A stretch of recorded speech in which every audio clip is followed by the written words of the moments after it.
കേരളത്തോടുള്ള കേന്ദ്രത്തിന്റെ തെറ്റായ നയങ്ങൾക്കെതിരെ പ്രക്ഷോഭത്തിന് LDF March 17-ന് സംസ്ഥാന വ്യാപക പ്രക്ഷോഭം സംഘടിപ്പിക്കാൻ LDF തീരുമാനിച്ചു. എലപ്പുള്ളി സ്പിരിറ്റ് നിർമ്മാണശാലയുമായി സർക്കാർ മുന്നോട്ടു പോകുമെന്നും LDF കൺവീനർ TP രാമകൃഷ്ണൻ വ്യക്തമാക്കി. കേന്ദ്രത്തിന്റെ തീരുമാനത്തിൽ UDF-ഉമായി സഹകരിച്ച് സമരത്തിന് തയ്യാറെന്നും LDF കൺവീനർ വ്യക്തമാക്കി. കേന്ദ്ര സർക്കാർ സംസ്ഥാനത്തോട് പ്രതികാര നടപടിയാണ് സ്വീകരിക്കുന്നത്. ഇത്തവണത്തെ ബഡ്ജറ്റിൽ കേരളം എന്നൊരു വാക്കില്ല. കേരളത്തോടുള്ള കേന്ദ്രത്തിന്റെ തെറ്റായ നയത്തിനെതിരായും കേരളത്തിന്റെ സംരക്ഷണം ആവശ്യപ്പെട്ടും ശക്തമായ സംസ്ഥാന വ്യാപക പ്രക്ഷോഭം സംഘടിപ്പിക്കാനാണ് തീരുമാനമെന്ന് LDF കൺവീനർ TP രാമകൃഷ്ണൻ വ്യക്തമാക്കി. കേരളം എന്ന പദമില്ല ബജറ്റ് രേഖയിൽ.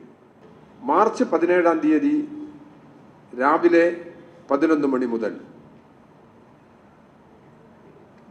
തിരുവനന്തപുരത്ത് രാജ്ഭവന് മുമ്പിലേക്കും മറ്റ് ജില്ലകളിൽ അസംബ്ലി മണ്ഡലാടിസ്ഥാനത്തിലും ജനങ്ങളുടെ വലിയ തോതിലുള്ള മാർച്ചും ധർണയും ഈ കേന്ദ്ര നയത്തിനെതിരായി സംഘടിപ്പിക്കണമെന്നാണ് തീരുമാനിച്ചിട്ടുള്ളത്. എലപ്പുള്ളിയിലെ സ്പിരിറ്റ് നിർമ്മാണശാലയുമായി ബന്ധപ്പെട്ട തീരുമാനം സർക്കാരിൻ്റേതാണ്. മദ്യനയത്തിൽ പറഞ്ഞതിൻ്റെ അടിസ്ഥാനത്തിലാണ് ഈ തീരുമാനം. അത് അങ്ങനെ തന്നെ മുന്നോട്ടു പോകുമെന്നും LDF കൺവീനർ കൂട്ടിച്ചേർത്തു. ഒരു തരത്തിലും കുടിവെള്ളത്തെയും കൃഷിയെയും ബാധിക്കാത്ത നിലയിലായിരിക്കണം ഇതുപോലുള്ള പദ്ധതികൾ മുന്നോട്ട് കൊണ്ടുപോകേണ്ടത് എന്നുള്ളതാണ് ഇടതുപക്ഷ ജനാധിപത്യ മുന്നണിയുടെ നിലപാട്. കടൽ മേഖലയിലും വനമേഖലയിലും ഖനനത്തിന് സ്വകാര്യ മേഖലയ്ക്ക് അനുമതി നൽകുന്ന കേന്ദ്ര സർക്കാർ തീരുമാനത്തിനെതിരെ UDF-ഉമായി യോജിച്ച് സമരം ചെയ്യാൻ LDF തയ്യാറാണെന്നും കൺവീനർ വ്യക്തമാക്കി.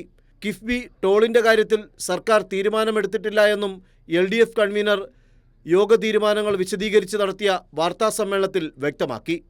കൈരളി ന്യൂസ്, തിരുവനന്തപുരം.